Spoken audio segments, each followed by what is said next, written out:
Well, we're talking with the victorious Tattersalls right now, and I was just talking to Rob, your dad, a little while ago. It's been a few years since the last one, almost 40 years, but this has got to be sweet for you guys.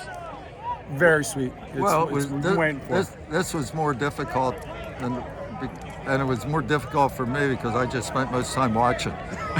Let me tell you, that's much more difficult, but he deserves all the credit for it. He's what they needed, this team needed this year.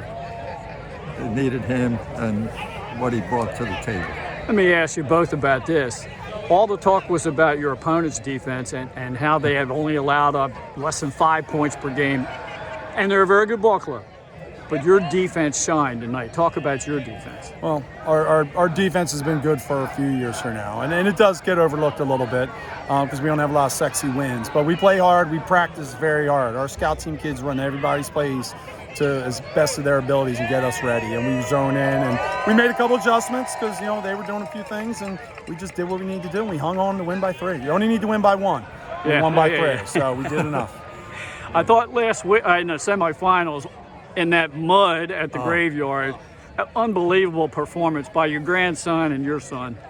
He has done it all year long for you. What a gutty performance by him. Talk about that.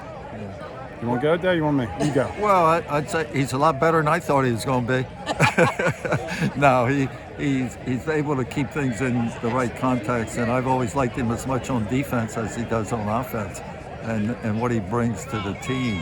In terms of leadership, quiet leadership, but the way he performs and consistency, and that was pretty special.